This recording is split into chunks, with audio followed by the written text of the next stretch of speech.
Good evening, ladies, gentlemen, esteemed colleagues, members of the press. We are here for the monthly MelbPC Users Group meeting. So welcome all members in the room and on Zoom. Any new members and guests? Any visitors from out of town or overseas? I just want to remind all participants that the meeting is being recorded and will be uploaded to YouTube. So I ask that we all be on our best behaviour.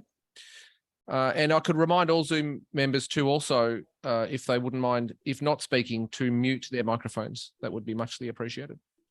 I'll be your MC for this evening. My name's Simon Rice. I'm a new member to the club. A new role as an MC. It was a volunteer position. I wasn't invited. I put my hand up. But I also welcome any other members that wish to volunteer. It's a challenging role, but I hope I do you all proud. I'd like to introduce our keynote speakers this evening. Our speakers will be appearing on Zoom. The topic is the Digital Technologies Hub, which is helping schools to implement the digital technology curriculum. Tonight we have Leanne Robertson.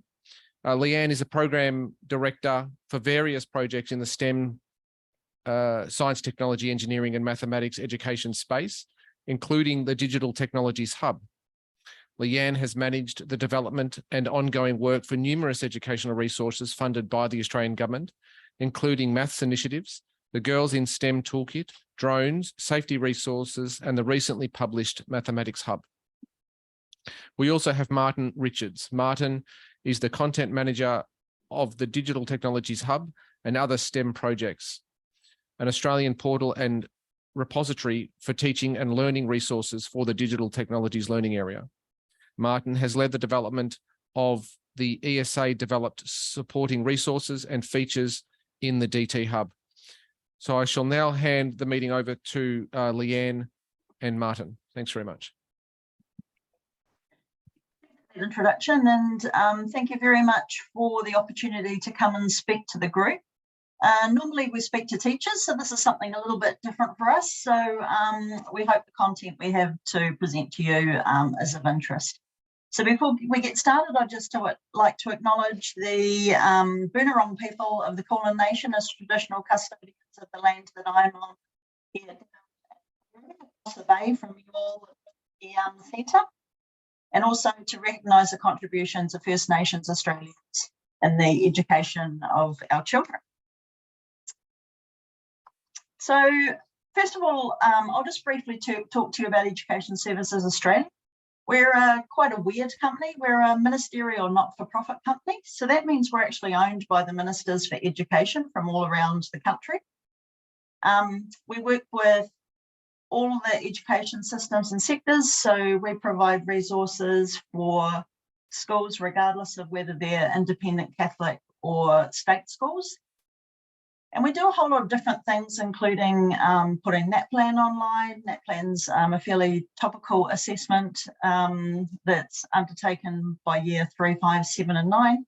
And we provide a whole lot of resources for students, some you heard earlier. So that's a little nutshell about ESA, and we're based in Melbourne.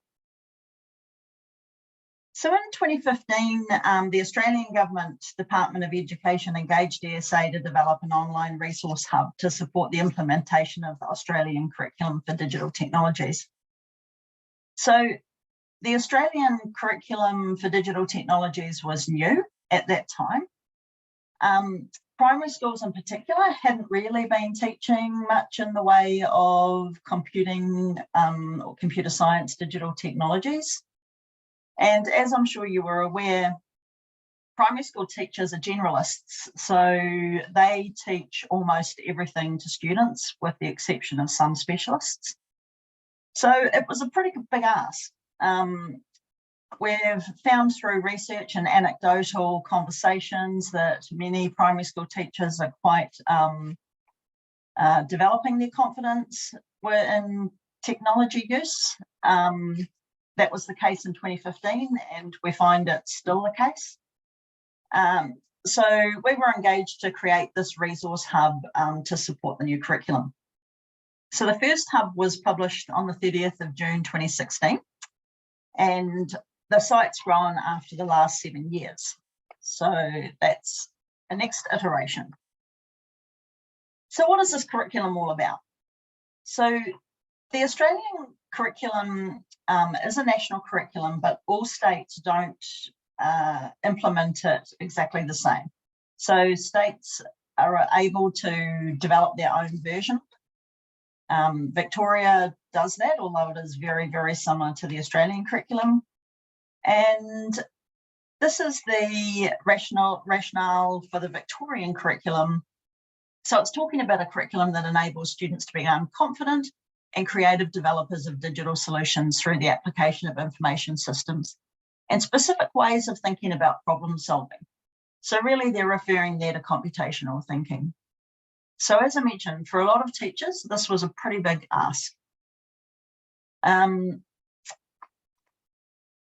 Next slide, thanks, Marty. So if you're interested, you can very easily just Google Victorian Department of Education and Digital Technologies curriculum, and it'll show you the very specific descriptions of what students should be learning at the different year levels. So the Australian Curriculum and Assessment Authority, ACARA, have updated the curriculum last year, but currently no one's implementing it. So it'll take a little while for states to reflect on the new curriculum and then to implement it in their own way. So our most recent update looks something like this. And we've been undertaking some work in resources to teach teachers how to address the concepts of AI through a lens of digital technologies. So something we find primary school teachers in particular get sometimes confused about is the difference between the use of digital technologies and using digital technologies or creating with digital technologies. So there's two very different approaches, and the digital technologies curriculum that we work with is about that creative aspect. So now I'm going to pass to Martin, who's going to show you some things that we've developed. Yeah, thanks, Leanne, and hi, everyone. Thanks for joining us. I'm very excited to share what we've done. As Leanne mentioned, we've worked on this for about 5 years, and all the content that we've developed over that time has been through various collaborations with different groups. I'd recommend, if you want to have a look at the site, to have a look through some of these areas. What I thought today I'd do is just focus on the cool things that students can learn as a result of the teachers accessing our lesson plans. So our lesson plans, we've got lesson plans on each of the areas of the underpinning concepts of digital technologies. And let's go straight into it. And here's an example of some data that is in one of the lesson plans. And just want to, if you can have a look at what does this data tell us, what are the headings you can see, what you can see one that says date, and what can you see any patterns in that date, and what the teacher might do in this case is to have this data and to say, you know, what might it be? You can see there's an ID, and the teacher might go through and you know, get kids ideas about what that data might be. If you switched on, you know that latitude and longitude, so it might be a position of some sort of data, some special spatial data. Let's have a look at what it might be. You might already have a guess what you think it might be, or you might have no clue, it doesn't matter. It was actually a turtle that was 6 months of population, 6 months of data of that turtle navigating its way from the Western Australia up through to the top of near Queensland. And that took 6 months. And those little pinpoint dots are those data labels. So where does that data come from? That was some scientists tracking this turtle. You can see it's got a tracker on the back of its shell.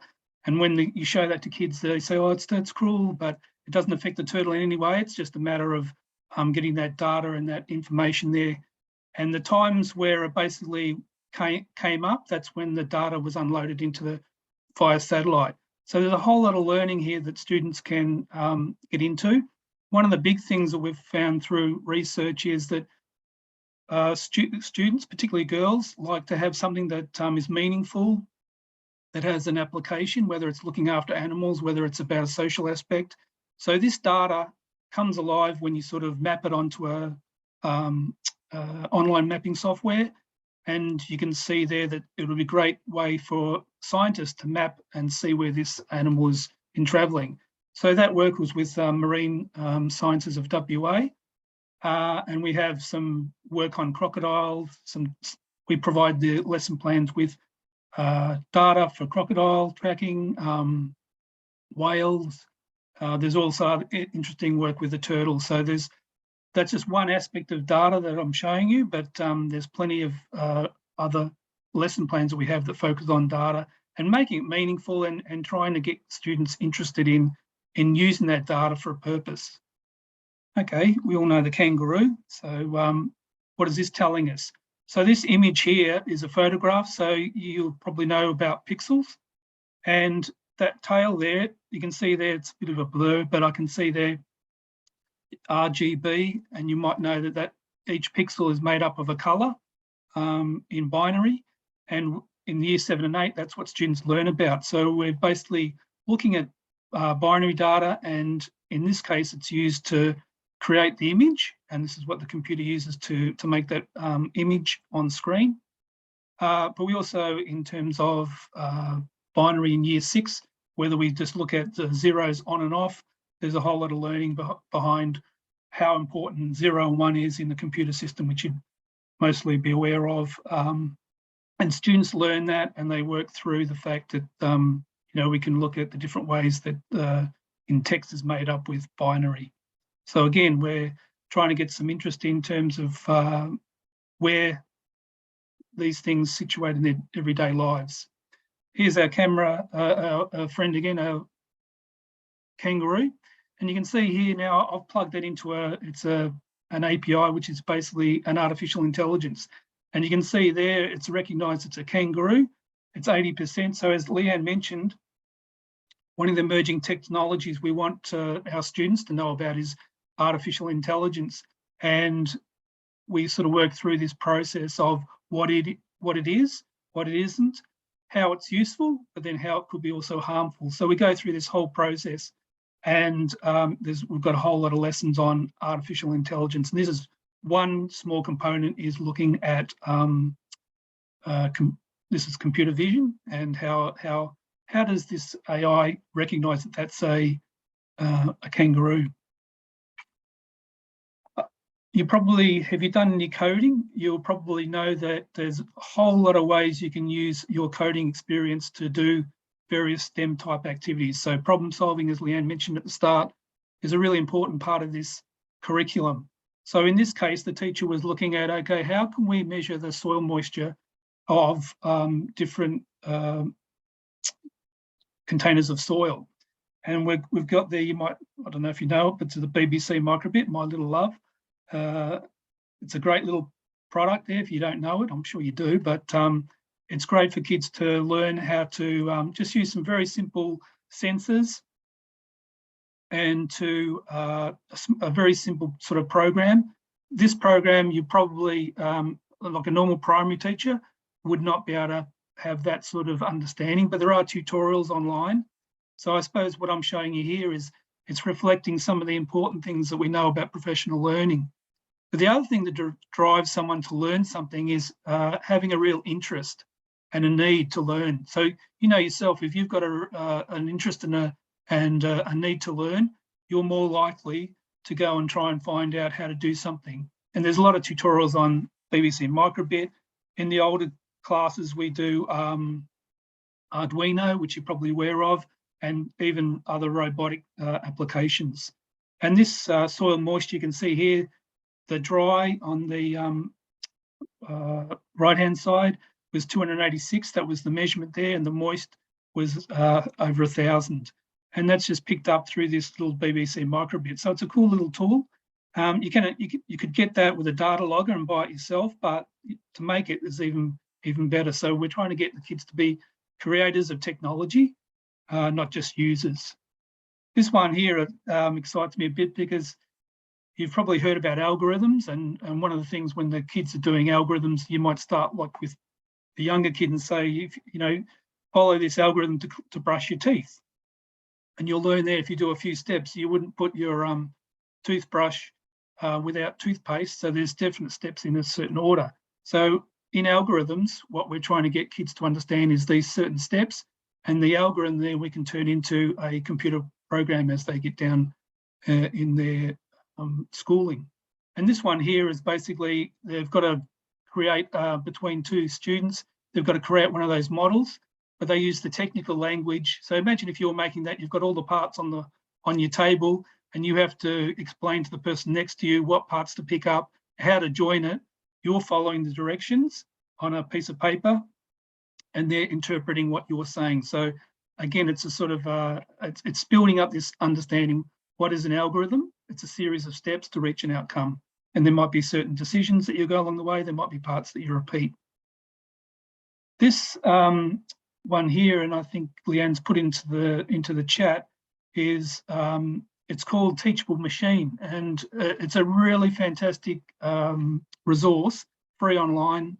It's made by Google, but what you can do is you can train this AI. It's all to do with machine learning. So often when you try and explain what machine learning is to kids or even teachers or even just adults, it's quite confusing. But in this way, we're actually training the AI to learn to classify something and predict what it might be. So you can see here, I've trained the AI in one class of happy. So I've got a set of emojis, and then I've got another set of emojis that are sad. And the model that Leanne's put into the chat, if you wanted to do it later, is all you need to do is once you go to that link, it'll come up with a little preview, and use your camera on your device. And let's say if I drew a little smiley face and I put it up there, it would recognize that you've drawn that's happy. Or if you do a sad face, it'd recognize that. And that's really just a way for students to understand, I'm training that machine to recognize two things that I'm training it on. So if I put in something else like a car, it won't know what to do because I haven't trained it on being a car. And we can talk about bias, we can talk about all sorts of really neat concepts that are quite complex, but using this tool, you can go through that and kids get a really good understanding about facial recognition and so on. So I recommend if you want to have a go at that, it's pretty cool. And again, on that side, there's various projects. So what we've done with this model here, you can incorporate that into Scratch if you know about programming, and you can do all sorts of real neat projects using Teachable Machine in Scratch. So talking about Scratch, this one's language translation programming, and I did a webinar with teachers, and I said, what do you think's, how hard would it be to code a translating app? How many weeks do you reckon it'll take? And 4 weeks, 6 weeks, can't do it. Someone said 2 weeks, and then I said, well, what about if we did it in 5 minutes? So they were blown away, but this is used as an AI, the Google Translate, incorporated into Scratch, which is, again, I find pretty cool. So you can see here, if I click on, and Leanne's put this in the chat as well in a minute, it's in the next slide, Leanne, but if I clicked on the French flag, it'd be translating in French. If I clicked in the Italian flag, it translating in Italian, whatever I typed into that little entry button there, and Japanese as well. And all this, that's what the code is. So if you're interested in coding that, I mean, I had great time in terms of, you could give that to students, that's that little bit of code, and then they could manipulate it and change it. Can you see it in the bottom there, Leanne? Yep, I'll put it in, Martin. Cool, excellent. Yeah, I just can't see if it's in. So yeah, I find that really interesting. So this brings me to one of our ways, one of the pedagogies. So you might have heard of PRIM, which is a model of pedagogy where we've got students to look at someone else's program, to investigate it, to run it, then to make modifications and to make their own. So it's a really good model. If you haven't used it, I'm sure you might have. But taking someone else's code in, reusing it is always a really useful step in programming. We also have resources on virtual reality or even AR, so augmented reality. And this one, this tour here, imagine if you were going to do a virtual tour of Uluru and you're using augmented reality to put in some information around that. And again, it's sort of just an interesting thing that students can do, whether it's Uluru or whether it's whatever their interest is. Often teachers take students to museums and so on.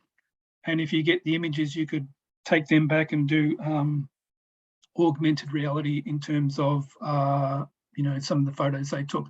And all that is, if you haven't sort of looked at augmented reality, if we had like a little hotspot, and if we had our phone with our augmented reality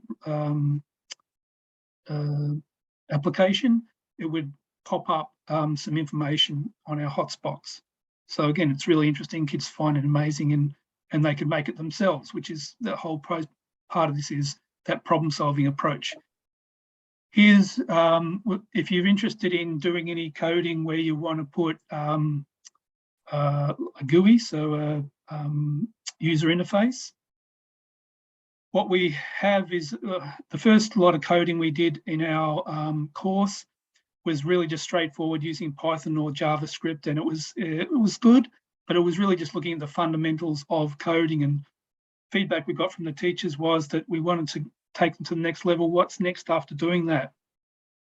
So this is basically, I've just used a coding environment and put that in, but there's a whole series of lessons and behind this. And you can see this is guess the lucky number, or guess the number.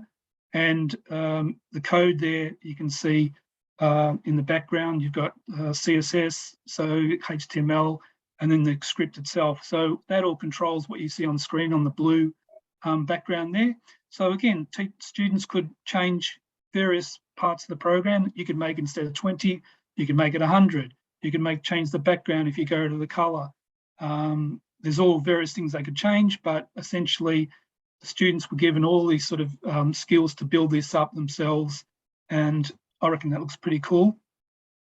And students could, you know, do all sorts of things, but it's about getting some of those fundamental skills. And sometimes students find that a little bit boring, but if you've got the end game is to come up with something that's really a bit more grabby than just a little output in black and white, I think kids really like to do that. If you've used a recommender system like YouTube, Netflix and eBay, and you wonder, how is that predicting what I like, and how does it know whether I'm going to buy this or, you know, interested in buying something, or if I'm liking these movies? Here we have some AI videos which basically explain some of these AI applications, and this one's called AI Systems. If you search that on the hub, you'd find it, or explainer videos. And this is just the screen grab I've got of the video, but it's showing all the data that the AI takes in, your personal data of you, of people like you, people with similar tastes, similar behaviours, other whole various types of people. What do they like? But then it punches it through this, these hidden parts of the AI and these layers, joins all this connecting patterns of data, and then works out what you like compared to what other people like. And if you like horror shows and so on, and someone else liked horror shows and only liked, you know, other types of content, it sort of works out from your behaviours and from what you like and what you don't watch. It throws up some of your likes. But you'll know sometimes it doesn't quite get it right. And what we're saying to students all the time is that AI isn't perfect, and it's making a prediction. And if you remember back what I showed you with the kangaroo, that was 80% correct, it was a kangaroo. Now, if you were driving a car that was powered by AI thinking, an autonomous car, you'd certainly want it to be more sure than 80% if it was coming up to a traffic light. But again, that's a different sort of system. but just getting that point across that AI is that is fallible. So some of those lessons or some of the activities I showed you, the big sort of concepts underneath that are digital systems, which is basically how a system's connected together. Abstraction is like a really important point of problem solving. So it's looking at all the important parts of a problem and then, you know, sort of disregarding things that are not really important. So that emoji that I talked to you about before, instead of having a whole face and someone's body and the background, you know, we're just focused on the eyes and the smile, and that's an abstraction of a person's face. So I mentioned about the data collection and interpretation, data representation, that's the binary. Problem decomposition, we've talked about how that's a really important part of breaking down a problem and just working out what the problem is, and that's really important. If they were doing that soil moisture problem, how are they going to use that device in a certain situation?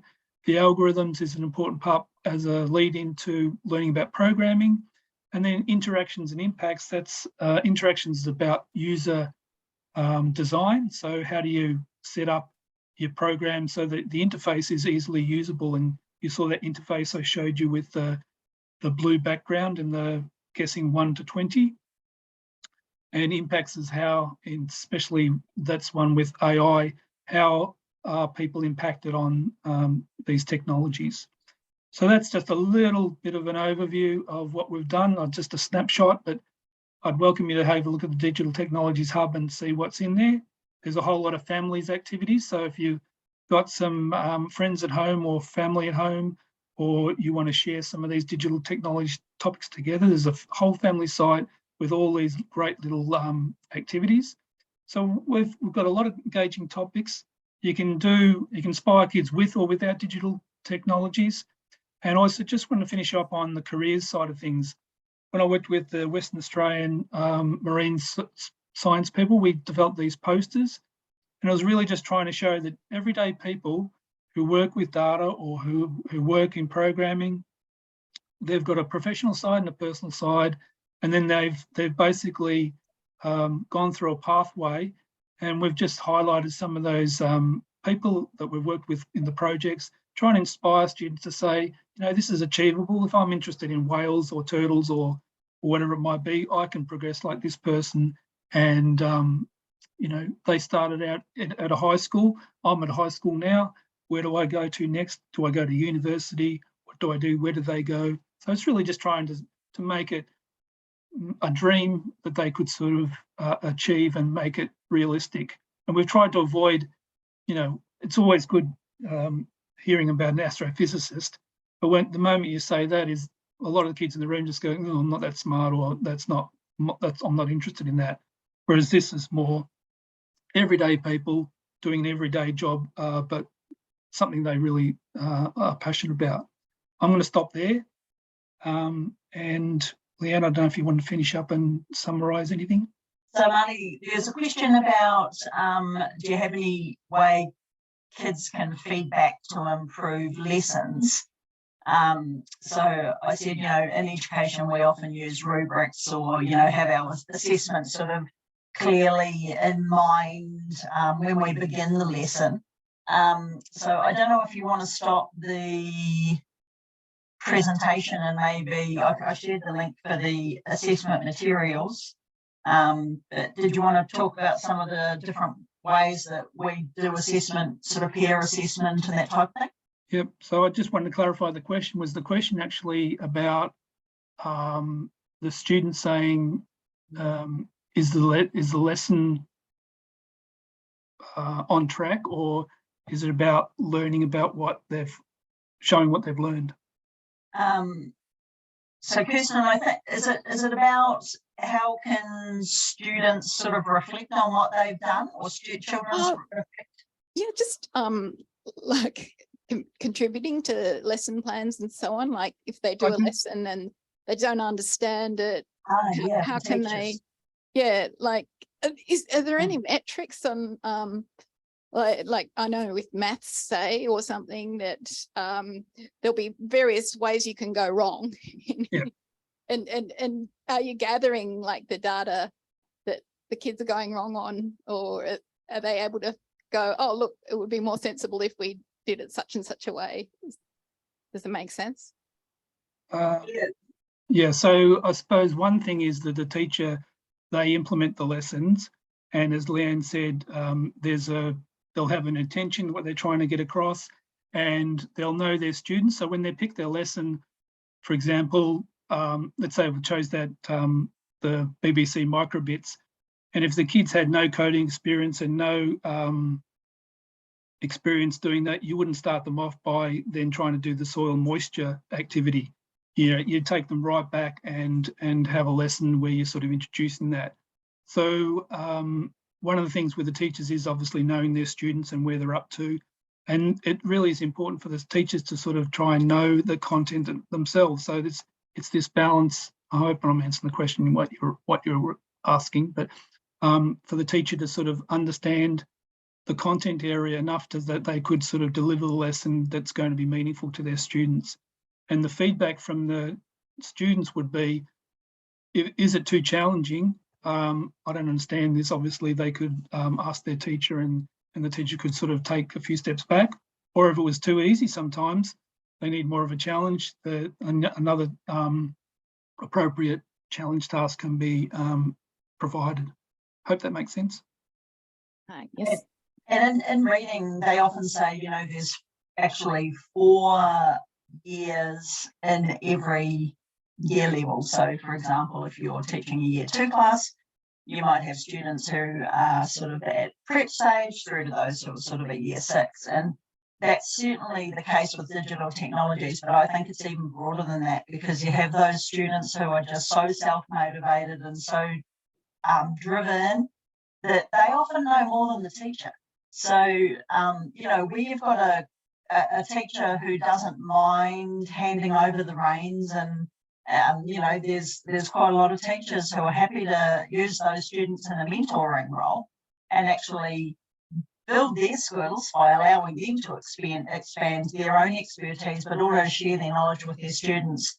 And you know, for teachers who are happy with that approach, it's a really good approach, because you're giving that child an opportunity, and often those are children who don't necessarily excel in other areas. And, you know, sometimes teachers find that those students really come out of themselves because they've got an opportunity to be an expert and stand up in front of the class and, you know, really be able to contribute. So, you know, it's a really good opportunity for teachers where you do have those students who are already really engaged in the content.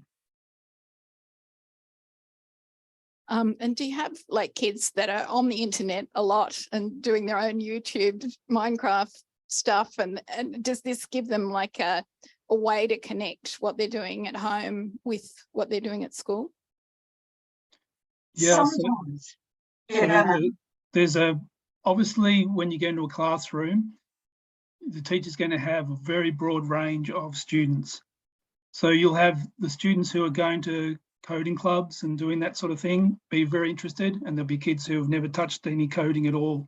So it does make a very challenging sort of dynamic for classroom teachers to sort of provide enough for the students who are flying ahead, and for the ones who need to, you know, a bit more understanding in terms of the basics.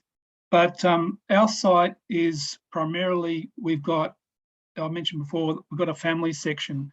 So if the students went home and said, oh, we've got this, our teacher said we can use this site, this digital technology site, and they're working with their parents to go through some of those activities. That's one way of doing it.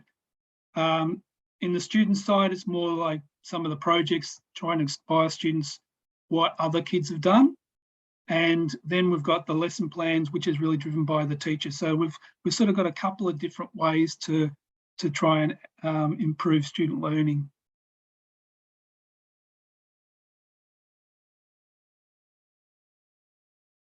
John, put your hand up. Yeah, that was fascinating. Now, I live in a retirement village, and I get involved with trying to teach computing to oldies. Yep. You know, in in the age range of 60 to whenever. This is fascinating. Now, I wondered if is any of that stuff available for us to use? Yeah.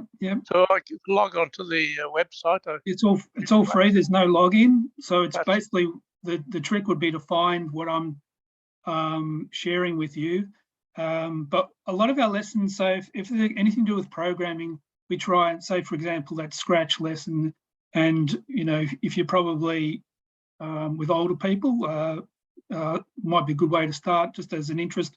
Say that the example I gave you with the translation, you could have a heap of fun.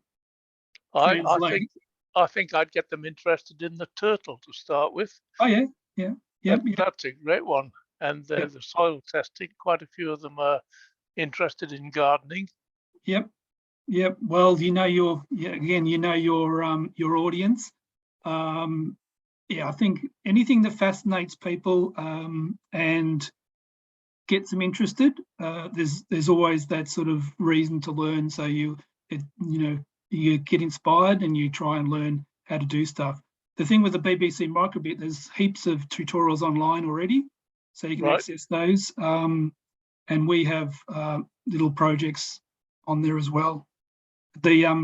Like basically a lot of the coding things I coded myself and then put them up for the teachers to use with the express thought that here's a simple program, pull it apart, do what you want with it. So the translation one, when I did that, one of the participants in the webinar emailed me the next day, went home after the webinar, changed the language, did a few things and showed her kids that, and the kids were just absolutely amazed and she got so much out of it, and she'd never done coding before. So I thought that was a really good, a win for everyone. Yeah, so the answer to that is it'd be great for older people to have a play around and just even the conversation and just the fun that they'd have to try it. Great. Thank you. It was an excellent presentation. Thank you. Hi, it's Colin in the MelbPC conference room. Yes. STEM initiatives are great, and I thank you for your initiatives. Going back to fundamentals, though, you've been at it now for a few years. How successful has Digital Technologies Hub been, and how has that level of success been measured? Good questions. So I'll answer part of it while Leanne thinks of a much better question answer. Very good point, though.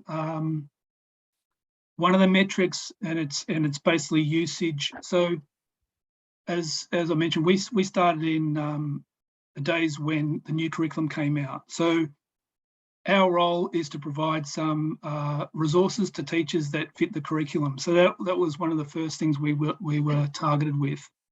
And I suppose with one metric that we do have is we just passed, I think, was it yesterday, Leanne, we passed 2 million page views. Was it users? Sessions, yeah. Sessions, yeah. So 2 million sessions. So what that sort of tells me, is that people come to the site, they return to the site, and it is a site where it's providing the value of, I don't have to go and search through heaps of different sites. It's all here, what I want, and it's I can trust it because it's linked to the Australian curriculum. So that's one metric. When it gets difficult when we say, what impact have we had on the students? We would love to get that information, but it is very hard to get, how are students benefiting from the work we're doing? So that is a bit more tricky. However, one of the things over the last 3 years that's been really tricky is the fact we've had COVID, and teachers have had their teaching programs really cut back in terms of digital technologies. We hear it all the time, just focusing on numeracy and literacy. So again, when we had this sort of group of teachers really starting to get into digital technology and how to teach it and do the problem solving. When the COVID situation came in, a lot of that sort of, I would say, was much more challenging. Hopefully I've answered part of that question. Leanne might have a bit more to say. Marty, do you want to take the slides off? Sorry, yep. Yeah, so one other measure we use is time on site, and we have about, our users average at about 15 minutes per visit, which is very high. So what we noticed by looking at Google Analytics, which is sort of tracking their activity through the site and pages that they visit, is that generally people are going to the lessons. You know, I'm sure you've heard in the media, teachers are very time poor and spend a lot of time planning. So we try to help out with reducing that time by providing lesson plans, and we know that our lesson plans are very popular. Today actually we had a little crisis because some of the we moved our website onto a new platform, and we had some difficulties with redirects because we hadn't maintained the same URLs across the both websites, so we had to put some redirects in. And there was a bit of a glitch, so we had a bit of a panic because none of our lessons were working today, and we know that's our very popular content. And in Google Analytics you can actually see live data. So what we notice at about between 8 and 9 a.m. is that there's often a little flurry of activity where teachers are obviously getting prepared for the day. So we were a bit concerned about that. But another thing that the government, because we do get government funding, we're very fortunate to have had continued funding over the last 7 years, is that they have independent reviews undertaken. So they engage consultants who do research. They look at the Google Analytics. They also undertake interviews and surveys with teachers, basically to see if the government is getting value for money. And that the review was very favourable. We have some colleagues at the University of Adelaide. They have some MOOCs, so some massive online open courses, which are designed to help teachers teach digital technologies as well, and they were funded. A little bit loud. I've got an automatic microphone. Let me try.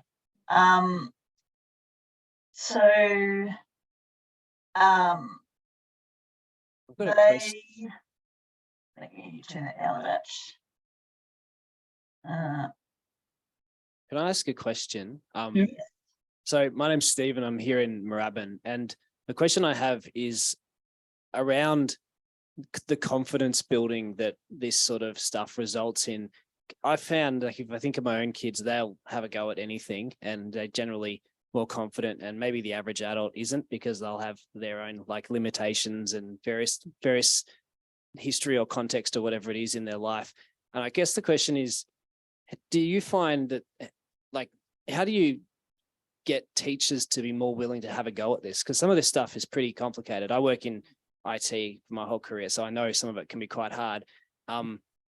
And I think the attitude that people go in with in learning something can have a huge impact on what they get out of it. And if they don't try, they may not ever get that reward. And I'm just interested in because obviously the teacher is a really important part of this, but if they're feeling nervous, then they're less likely to sort of embrace it and model that to the kids.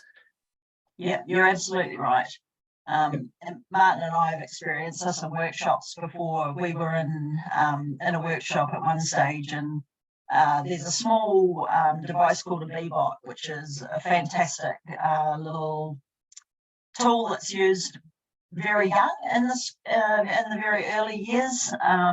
So it just has directional arrows. You program it, it moves according to how you've coded it. And we were having a workshop, and teachers were there, and as you say, they were very reluctant. You know, we'd said move around the activities, they weren't getting engaged at all.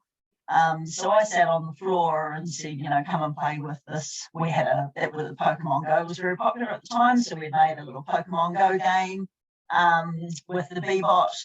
You had to code it to catch them all, and they said, I reckon we can do this. I think we've got some of these in a cupboard at school. And unfortunately, that is one of the things that happens. And sometimes at schools will invest a lot of money in technology, and either the technology gets superseded or the person who had the big interest in technology moves on to a different school, and so all the devices and all the resources get put into a cupboard. So it is a constant battle, and it's one that we're certainly working for. So we're really excited. On Friday, we've got some champions. We put out a call for teachers to become Digital Technology Hub champions. So they're teachers who are really engaged and already doing great things. And the sort of the theme of our day on Friday is how can we help all teachers to teach digital technologies well. So we want to try and work with them that we're going to get them to undertake some professional learning sessions with other teachers, but really to get an understanding of how we can get these reluctant teachers on board.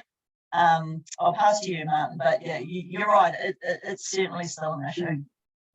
No, it's a great question, and it's something we're always grappling with. How do we inspire teachers but not scare them off? Don't be too overwhelming, but provide some little stepping stones to get to where they want. When I talked about the students wanting to learn and inspiring, it's no different to adults. And so let's say you're a teacher and you really want your students to do programming, but you have no idea how to do programming. What our message was at the start was, you don't have to be the programmer. What you need to do is to understand what are the steps that I need my students to learn programming. So again, the task that they choose for their students to learn programming would be a scaffolded approach where they're building their knowledge and they're applying their skills of problem solving and computational thinking, and learning about implementing their algorithms, and it's step by step. And if that's done at the early stages, then by secondary, we've had kids who are using Arduino, or they're using in some sort of Python to do some programming. They're using this in a problem-solving approach. But at every stage of the school, that needs to happen, and it's the teachers who have to feel that confidence to do that. And the professional learning we rolled out either through webinars or the University of Adelaide, who we partnered with, they had project officers that go into schools and help teachers out.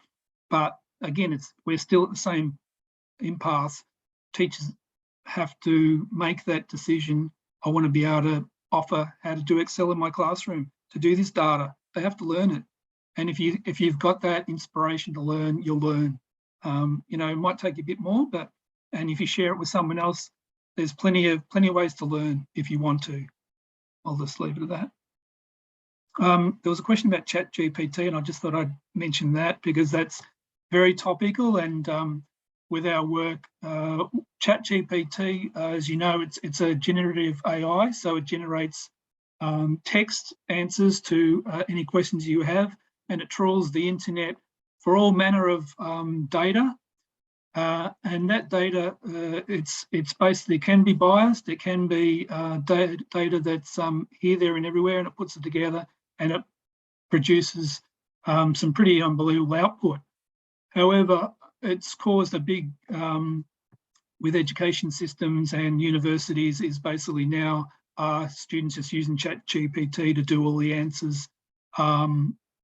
So that's where the Department of Education stepped in and said, okay, we don't know enough about the impacts of this.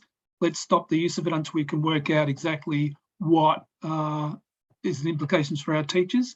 So it's probably a smart move. With new technology, you need to look at the impacts. And as we've always mentioned with AI, you can use it for good, but you'll know about the deep fakes and all those sorts of things. So that was, it's a generative AI, which basically maps someone else's face onto another person. And then you can have all sorts of issues with people misusing the technology. So we always need to think about, when they were designing AI applications, yes, here's some of the benefits, but what could go wrong? What are the implications? And there should be legislation or the principles that in terms of developing AI should incorporate a really strong focus on developing AI that doesn't cause harm for people. So that's a really important part. Someone just asked about Khan Academy's new Khan Flamingo. I haven't seen that, but I will have a look at it. Yeah, AI tutors. There's actually a AI co-pilot. So if you don't know about programming, you can use a little co-pilot to help you program, which is, again, it's invented for people to, you know, as a handhold. Here's some, you know, the AI to help you. Again, it's all could be misused, but it could also be good for, so one thing we're trying to encourage your students is evaluation and debugging.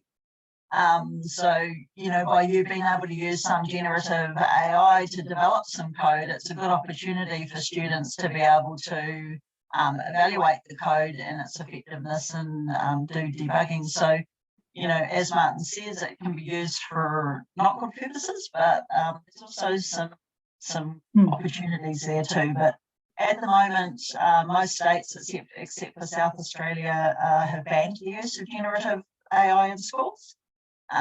While the departments get a handle of it and, you know, can put in place some procedural documentation and so on.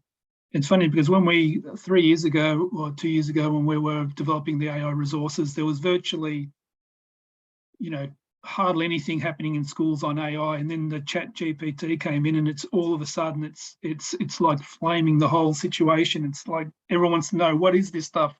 How, you know, why do we have to be careful? What do we have to be careful of?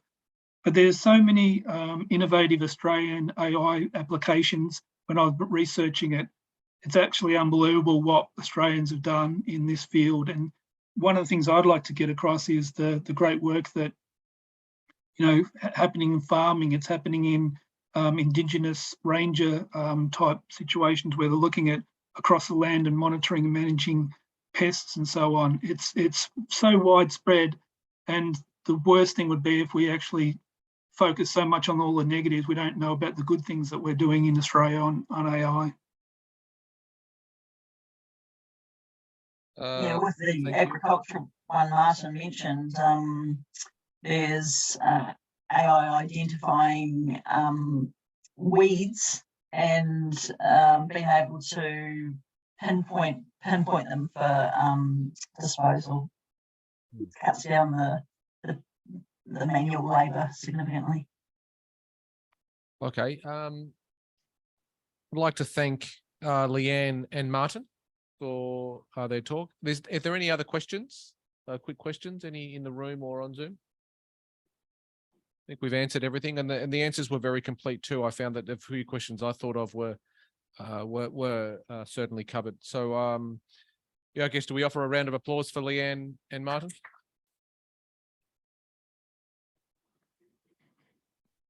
Thank you very much. We will now take a 15-minute intermission. After the intermission, we will have a raffle and the President's report with Hugh, and then I Help Live. Thanks very much. Thank you. Thank you. Thanks for having us. Bye. Thank you. Yeah, it was great. Thank you. Yeah, thanks, Martin. Thanks, Leanne. Bye. I would now like to invite our esteemed President, Mr. Hugh McDonald, to the floor to share the President's report. He's making his way up now. Take it away.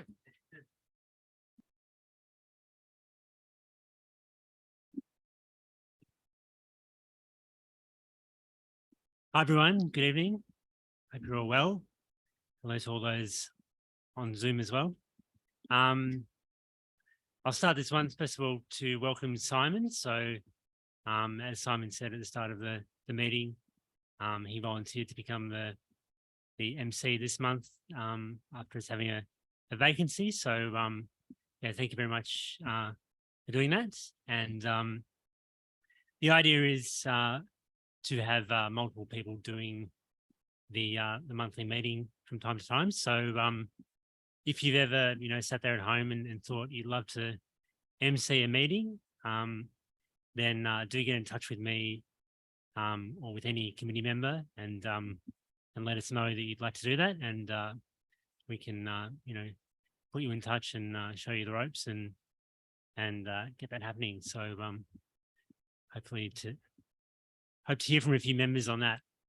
On that note as well, obviously, if Peter Bacon is no longer the MC, and that's why Simon has taken over this month. So I'd like to thank Peter on behalf of myself and behalf of the club. I think it was almost 5 years that Peter was MC for, and was quite a turbulent time in terms of what he had to do. You know, we started out face-to-face meetings, and then for quite a prolonged period, it was Zoom only during 2020. Then we went back to hybrid meetings like this one for a little while, and then back to Zoom again, and then back to hybrid again as we are now. So he, you know, had to work through a lot of different scenarios there as MC. He did a great job, always with a smile, always very professional. So yeah, just like to extend a thank you to him for his service there. Another bit of club news, unfortunately, a bit of sad news, is that one of our members, Philip Lynch, passed away suddenly last Friday. Philip wasn't a member of the club for very long, but in the time that he was a member of the club, he made a big contribution to the club. So a lot of members would have known Philip through the work that he did, helping to transition people from their Microsoft 365 based email to their Google Workspace based email. And then later on, he became a part of iHelp. So members would also know him through the assistance that he gave as an iHelper. And you might remember back in December, he was even the keynote speaker at one of these meetings, which was a Zoom meeting where he talked about his life in IT and gave us some interesting anecdotes about you know, some of the work that he'd done in IT. So yeah, we're all very, you know, sad and shocked to hear the news. I spoke to his daughter on Monday to pass on our condolences as a club, and Stephen Zalaga, the vice president, has written to his daughter to formally extend our condolences and to the rest of his family, and to pass on some recollections that we've had of him as a member. His daughter is going to pass on funeral details when they become available. So if anyone out there, I'll let you all know about those details. Next thing I'd just like to talk about is SIGs. So just to remind everyone that you know, of all the different SIGs that do happen in the club each month, and any member is welcome to attend any SIG at any time. Most SIGs these days are online, Zoom as well as in person. So you know, if it's a SIG that's far away but it's offers interesting topics, then I'm sure you can most likely find the Zoom link to join in that way. So you know, do check those out if you haven't checked out many SIGs, or you know, if you think you want to look into some new topics of interest as far as your computing interest goes, then please make sure you check those out. That's really all that I wanted to speak about this month, but as I like to do each month, I'll pause for any questions, or if anyone wants to you know, talk about their own recollections of Philip or anything, happy to let you do that as well. So any questions or comments?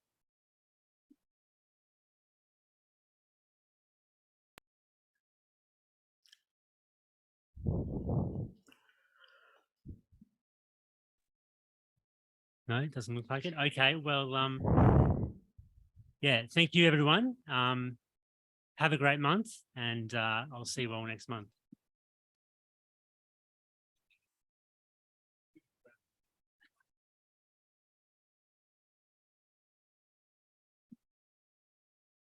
Thank you, Hugh.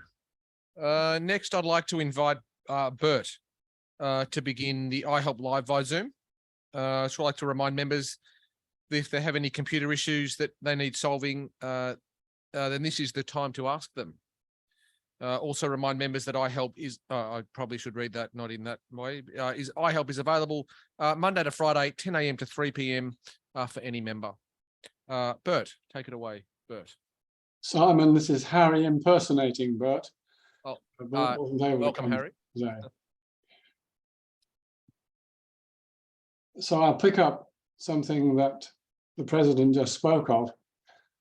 Philip Lynch was a member of the iHelp team. First of all, he was in the transition team that supported your move from Microsoft to Google Mail, and then joined the iHelp team when it was merged. In the iHelp team, we've been shocked and saddened by his death. Some of you will have heard already from Philip, but his deep and wide knowledge of IT helped many members and also our team members. His expertise wasn't confined to email matters, but he had a very strong background there. During his period of working with the Victorian state government, he developed their laboratory management system, became CIO of a newly merged department, which involved bringing together 3 IT groups, which ran 3 different email systems. In the early 1990s, he introduced the first general available email system into the state government and created its link with the Melbourne University email system. Also, after he moved into private practice, he was sometimes called into forensic fraud investigations. In his memory, I'm going to mention a recent case with one of our members which called upon his detective skills and persistence. In fact, I'm embedding this, introducing you to 3, what I'm going to call pseudo hacks. We're all familiar with the idea, and 1 or 2 of us are familiar with the experience of having our email account hacked. Normally, or when it happens, normally, somebody has managed to log into your account and send emails from it. When we were with Microsoft, I was in the position of receiving warnings occasionally from Microsoft that accounts had been used to send spam. And this was usually because somebody, one way or another, had managed to log in, probably because they've got the password.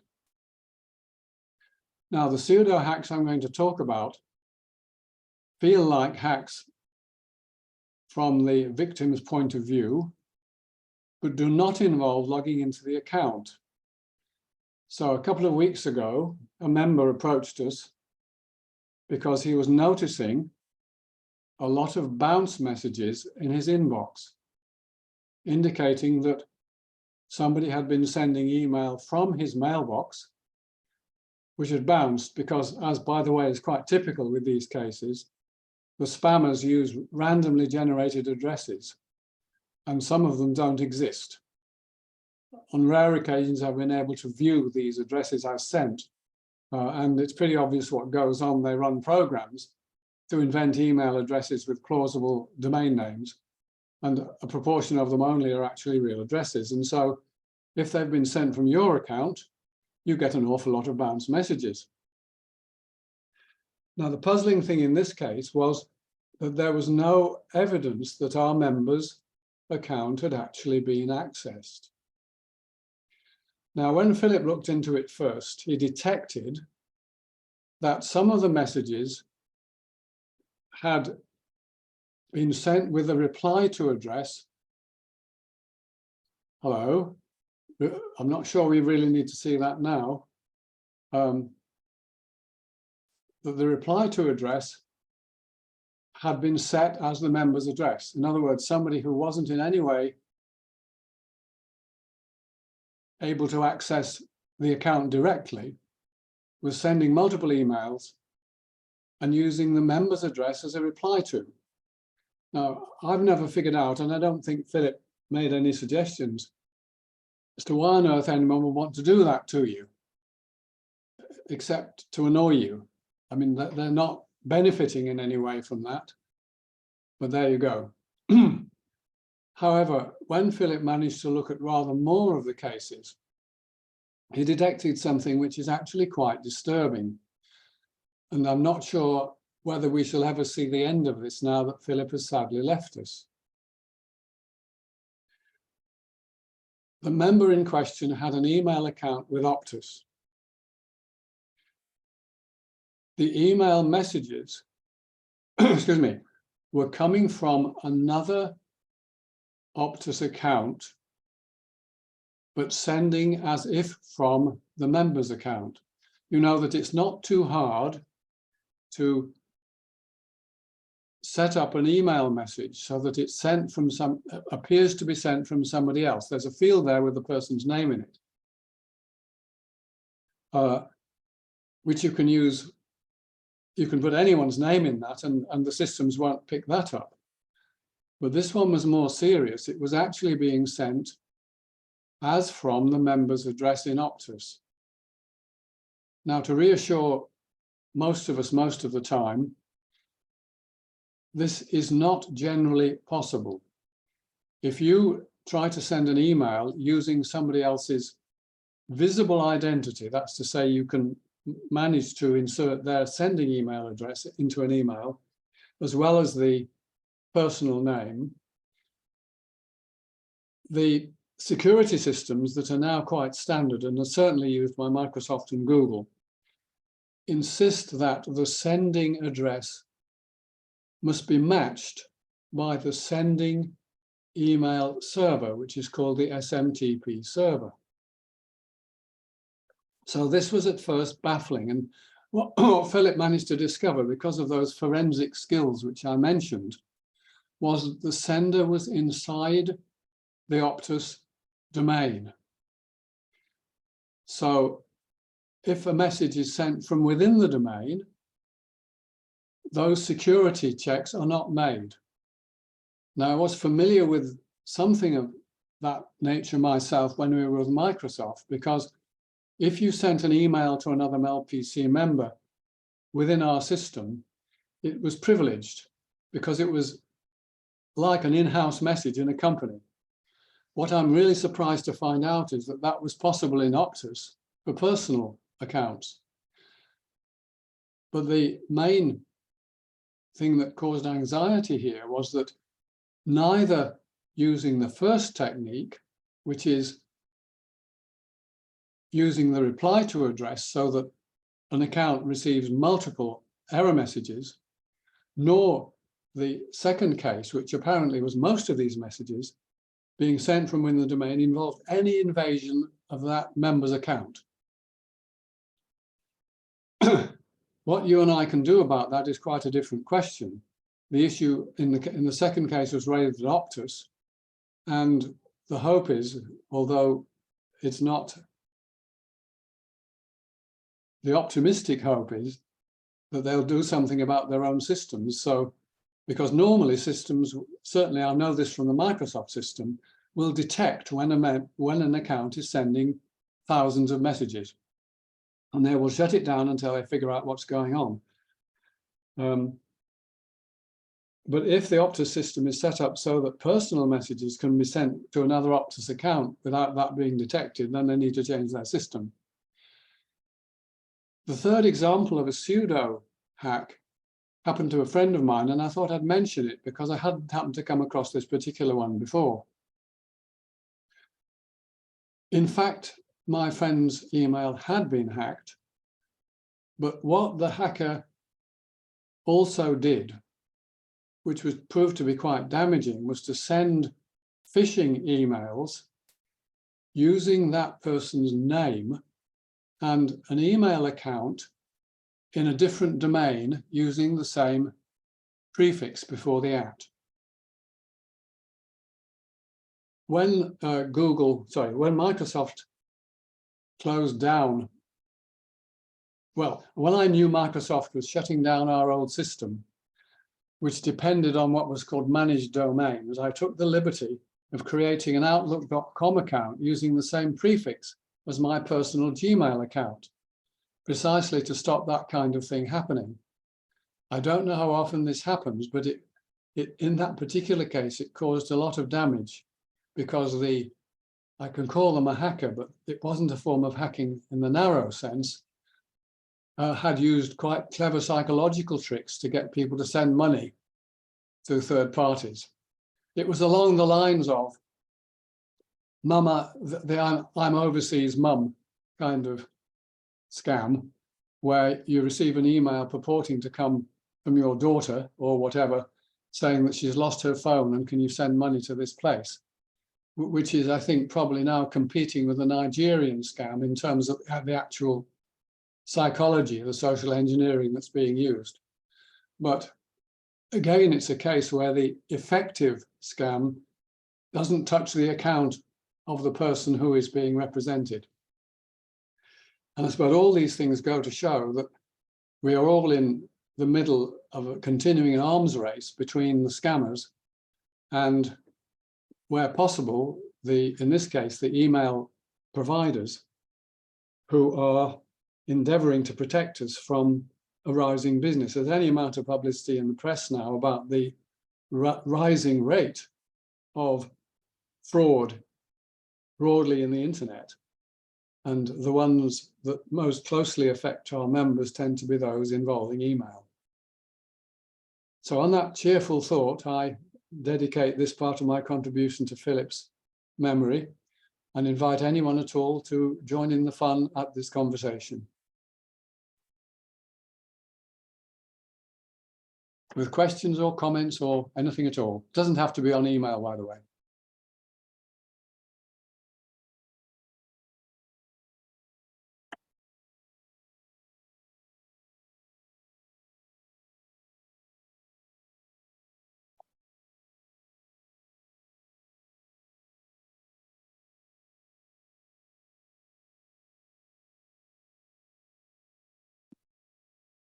I got an email from David Stonier.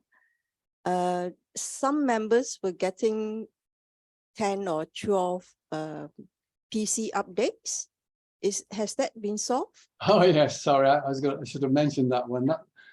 That's a very interesting one too.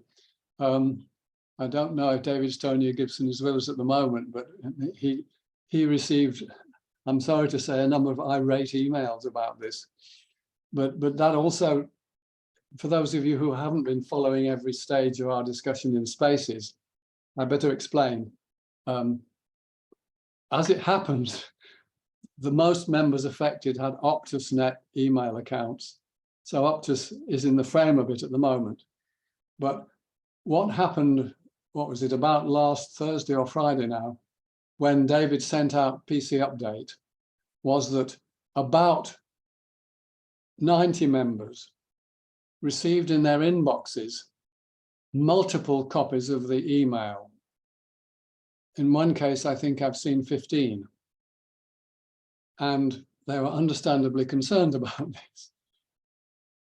And at first it seemed quite baffling.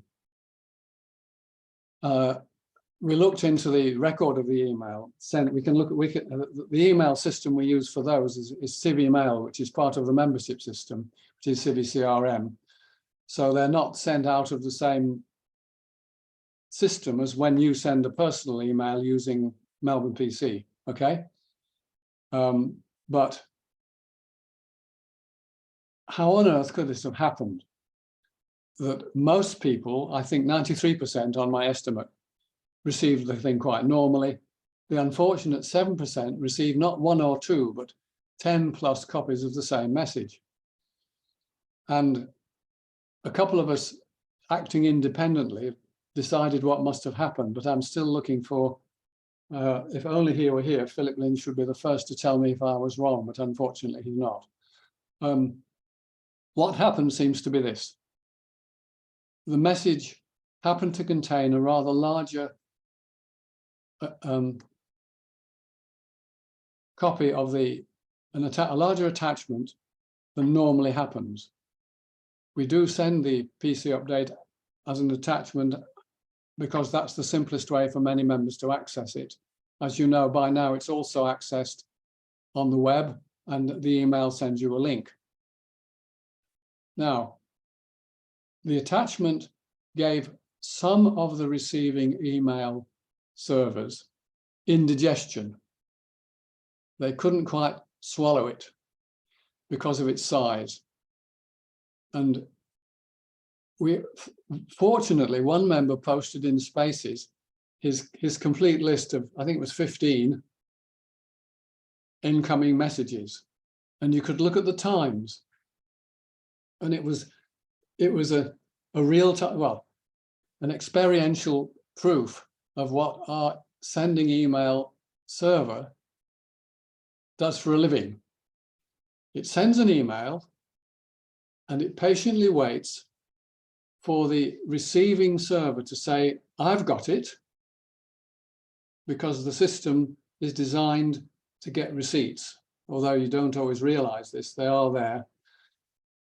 And we can get statistics from this. If the minute runs out and the receipt hasn't come in, it says, oh dear, something's gone wrong, I'm going to send another one. And it patiently waits for another 59 seconds or whatever it is, and then it sends a third. If it still doesn't get, I've got it back, it folds its arms and patiently waits for several more minutes instead of just one. And in the case I looked at, or the case that was published in Spaces, I think we saw about 8 of these groups of 3 with different spaces in between them. And then the messages we received back were what the system is calling bounces, but they weren't. There was no wall they bounced against because they were never sent.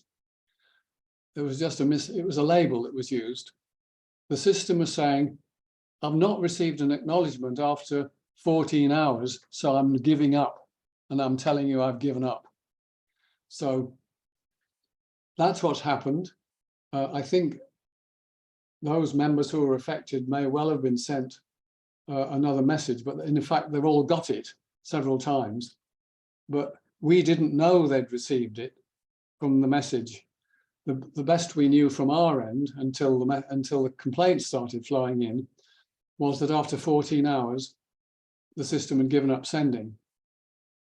So that's what happened there.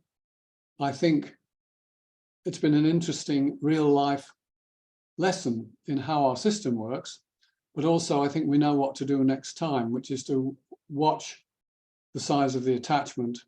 It was exceptional that the attachment was as big as that, and it's probably not likely to happen again. Harry, John Thompson here. Hi, John. I was aware of what was happening here after a meeting when one of our other members had reported receiving 32 copies of that email. Yeah. I looked at mine, which was quite normal, and then I went to the website using the link in the email, yeah, and downloaded the PDF. Now, the attachment to the original email was reported as 14.3 megabytes. Yeah. The PDF was 103 kilobytes. An enormous discrepancy there. So I believe there was actually something wrong with the PDF in the original email. Right. It wasn't just, yeah, okay, I agree. I can't make any sense of that.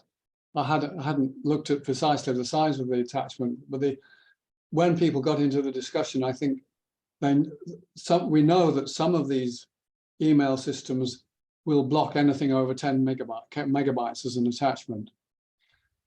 I think what happened here isn't they weren't being sent back though. So it's, you know, we'd need to go case by case, but it was I can't remember the other two, OptusNet. Oh, yeah, it doesn't matter because we only had, I think, two other domains, John, with 2 members each. Yep. And then we had actually 3 members with personal domains where there were bounces. In one case, it was explicit at the receiving end that it was too big, and the other 2 cases, there was a normal bounce. And I can't see where their domains are hosted. You know, one would have to look into that. But almost certainly they're going to be hosted at one of those 3. Yeah. Was working. Well, it's Yeah, I just wanted to point out, I think there was something wrong with the original email version that went out. Yeah. Well, I don't think David's with us tonight, but I think, yes, we want to point that out to him. Thank you very much, Tom. Rob Brown's got all the details. Sorry? Rob Brown has all the details because we were talking about it in the web dev meeting. Oh, okay, fine, yes. Barry Horn. I've forgotten how to put my hand up. Oh, hi, Barry. Yes. I got an email which was allegedly from Telstra a while back wanting me to confirm my account or something and put in the password so I could do it. Oh, and, yes. Yes. And being an idiot, I did. But fortunately, I was a double idiot and put in the wrong password. So all is well. So my message is, if you're going to be stupid, be double stupid. An excellent recipe that's quite hard to follow, Barry, but we'll do our best to take your advice. Two wrongs make a right. Yes. Yeah, no. But I always think of myself as being fairly with it when it comes to looking for scams. I subscribe to ScamWatch and all the rest, but it still got past me. So we don't want to be too confident. Now, and a worrying thing about all of this is that the social engineering, as it's optimistically called, the psychology used by these people is improving all the time. Also, I mean, part of that is that the use of simulations of, say, bank web pages, yes, is improving. So we know that in the wider world of spam, there's an arms race between the spammers and the email providers, and the proportion of all email that's spam across the planet, I think, has been reducing over the past 3 or 4 years from, I don't know, something like 70 to 50%, but don't quote me on that. I certainly have the impression there are organizations that somehow by some magic are able to determine that. I've no idea how they do it, of course. But most of the spam directed at your account and mine never reaches our eyes, even our spam folder, because the spam police of Microsoft, Google, Apple, the other major providers have removed it already. But some does sneak through. And that's, by the way, this is something that Philip mentioned in that case when we were working on it. He's seen hundreds, if not thousands, of spam bots recruited to send spam. In other words, these are private computers that have been invaded precisely to get them to send the spam, so they look like honest citizens, right? So that's one of the ways, one of the reasons why the hackers who want to get into our computers, it is to recruit them to spam, to send spam, because then the spam police won't see that they've got a criminal record. Okay, so we're protected, but that is certainly an arms race. Both sides are fighting it. The amount of money involved is very considerable. I think I read some time ago that your typical individual spammer, earns something like $5,000 a week, Australian. Now, Chris just came up asking about Mailwasher, and well, Gmail seems to be safe. I mean, Google does a pretty good job on that, and so does Microsoft, and it has to. If there was any serious doubt that its systems were protecting us from the nasties, they would lose market share very quickly. I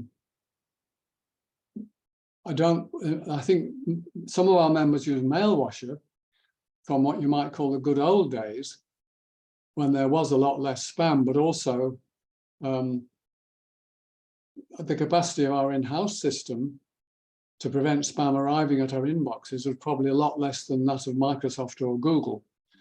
And that's one of the things we've gained by going to these major providers. I believe that with Mailwasher, subject to Chris's correction, it's up to you to decide whether something is spam. So effectively, you get a first look at your email and decide what to receive, which does sound to me like hard work. So I just hope very much that the Mailwasher users find it worthwhile.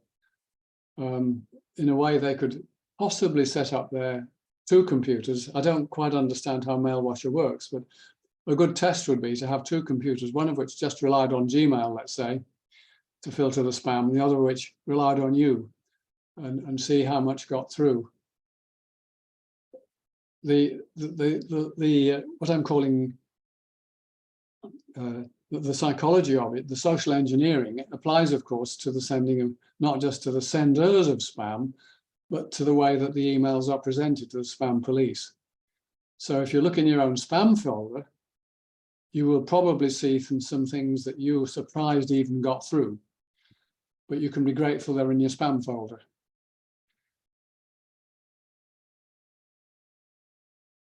Thanks, Harry. Oh, wow. Go ahead. Who's that? Sorry, somebody coming in? Oh, Cedric, sorry, you've got a hand up. Yeah, just the point there, you're talking about these people using other people's computers. Quite a long while ago, I remember seeing a comment that not just for this purpose, but people setting up these bot networks.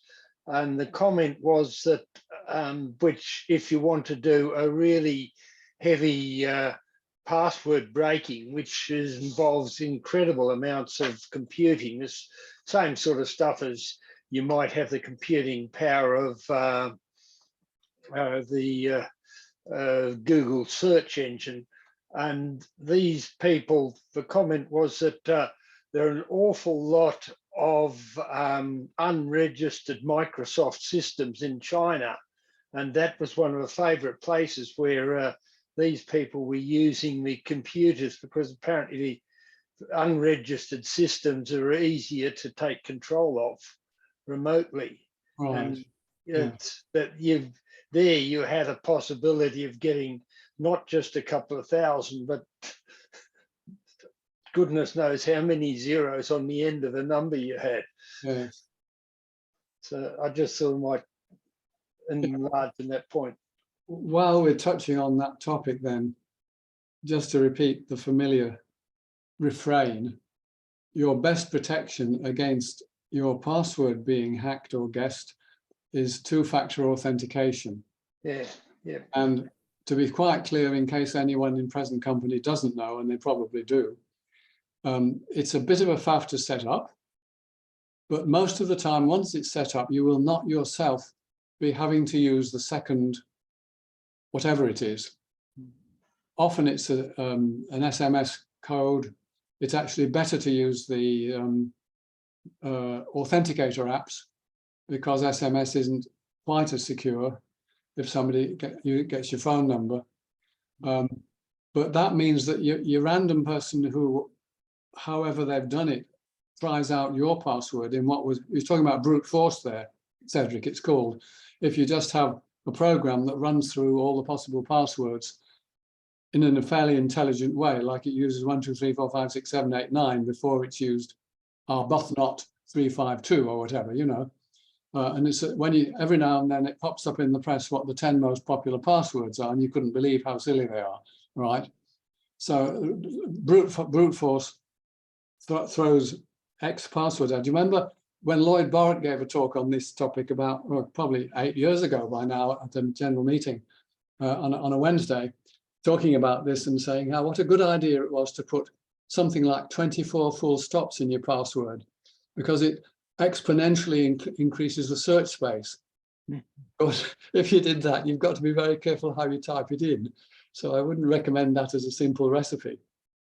Though without naming names, I have experience of passwords which have interesting relationships to the computer keyboard, and I don't know how clever the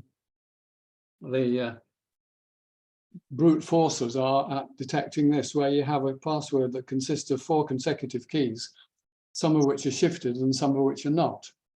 I mean, include those 4 consecutive keys. There are ways of making passwords memorable to you that still make it pretty hard to break. But don't worry about breaking passwords. Use two-factor authentication. I mean, you've got to obey the basic rules, right? Yeah, oh no, but two-factor, as long as you can't as long as you can't access both factors from the one device. That's because if you lose your phone or if you lose your laptop, you want to make sure that you can't get hold of both. Well, your phone is the main one that the second factor will come through on. So as long as he can't get your first password on the phone. Yeah. I mean, I mentioned the difference between SMS and the authenticator apps. Yes. I think we're getting into the realms of low probability now, because there's rich pickings without going to this kind of trouble, I think, Cedric, unfortunately. There are millions and millions of accounts with only one password and not two-factor. And sadly, there are millions and millions of people of a certain age who are very trusting. Yeah. And that's one of the most immoral aspects of this, in my view. In other words, that the easy pickings are with people who believe the world is full of honest people. And they tend to be older and not as streetwise in IT terms. But the thing about phones is apparently that you can simulate the phone number in some way, but so it's more transferable, whereas you can't simulate the authenticator app, because it's special to that device. Yeah. But look, the other side of that coin, Cedric, is that the amount we're putting into these phones, losing them becomes much more serious. And we're being encouraged to use them for everything. I mean, there's more pressure now, isn't there, in parts of the financial world to get us using the phones all the time instead of credit cards, for example. So if you drop it down the drain, you're worse off than if you had a credit card in one pocket and a phone in another. Yes. Yeah, I've never lost my phone, but I hate to think where I'll be if I do. And that's when I don't make payments. I don't use the phone payment system, but I still think I'd be in an awful pickle. Yeah, sure. I'd have no diary to start off with until I got another phone and access the online backup. Yeah. I think Tom has his hand up. Yes, just like to make a comment. I decided not to give my date of birth for any inquiry. If I make an application, they say name, address, date of birth, and I leave it blank. And I had a case this afternoon. They said, what's your date of birth? And I said, I'm not going to give you the date of birth. I'll give you how old I am approximately, and that's it. That's one thing. I don't know how many others feel the same way. Look, I was filling in a form today to buy some concert tickets, and I was pretty annoyed at being subjected to that level of questioning, except part of the reason is that there's a concession for seniors, Tom.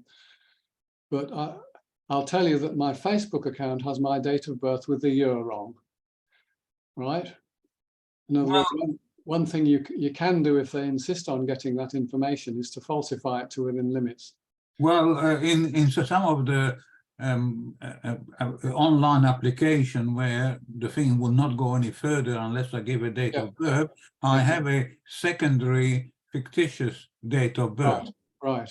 And also another interesting thing is that we have a family account for my superannuation, which my son and I manage, and we both try to get in, and they send a two-factor ID to if my son gets in and they send a two-factor SMS to me, and I quickly have to ring him up and say, well, the code is, and I repeat the numeral, and he says thanks.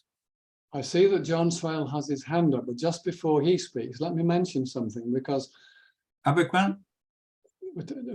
we've discovered, I think, that there are certain issues that are arising where legitimately, in the context of MelbPC, more than one person has access to a particular account, right? But if you have two-factor authentication, this can get difficult. Yes. Particularly if it's bound to one phone. Now, I think we've discovered, though I think John was going to test it for us actually, that you can register two different phone numbers on a single Gmail account, right? So if you've been through that process yourself, you'll know that when you're logging in, Google gives you the option of alternative ways of giving a second factor, right? You're not limited to one if you've lodged several. And I believe that you can use more than one phone number there. But John, you come in, John Swale. I was actually coming in on a different thing, just with the changing date of birth. I have a password manager, and if someone insists on having a date of birth, I give them a false date of birth. But in the notes section of my password manager, I say DOB equals. Right. Good one. Well, I do the same thing. In my password manager, I say my date of birth is my standard fictitious password. Or John's well, maybe. I use different ones for each of them. But oh, as I'm using the password manager to log in, if they ask for it, it's just sitting there in the password manager notes field. Right. I'll have to look at my password manager to see if it's got a notes field per account. I'm not sure it does. Harry, there's usually some sort of comment. Yeah. Okay. Harry, it's Stephen here. I was just going to add 2 comments. You able to hear me? Yes, I'm able to hear you. Thank you. I can't see you, but I can hear you. I'm here in Moorabbin. Just while we're talking about protecting our date of birth, we're sort of, getting into protecting our identities from being stolen. There's probably 2 resources that are worth mentioning. One is the acsc.gov.au, which is the Australian Cybersecurity Centre. It's got a huge amount of resources. They're targeted at all the way from enormous, like multinational companies and the biggest companies in the country, but also down to individuals. So if anyone hasn't heard of the acsc.gov.au, then I'd encourage people to have a look. And if you've got specific concerns around potentially your identity being stolen, or if you want to know what you might be able to do, then ID Care, which I believe is an Australia or New Zealand non-profit, they've got some really good advice.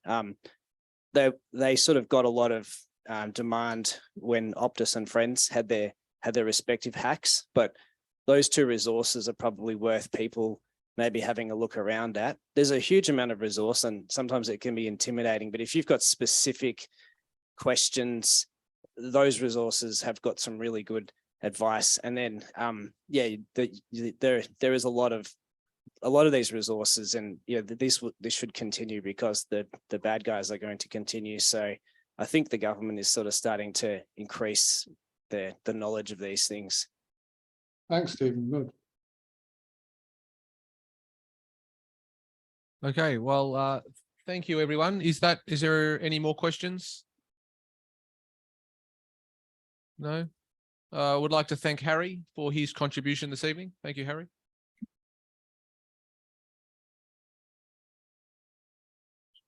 So I guess that brings us to the end of our meeting. I want to remind all members that iHelp is available Monday to Friday between 10 a.m. and 3 p.m.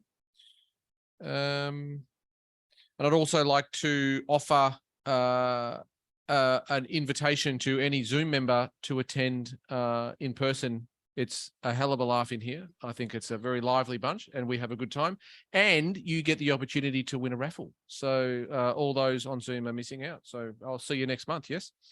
Okay. Thank you, Simon, for your work there. All right. Thanks very much. Thanks, John.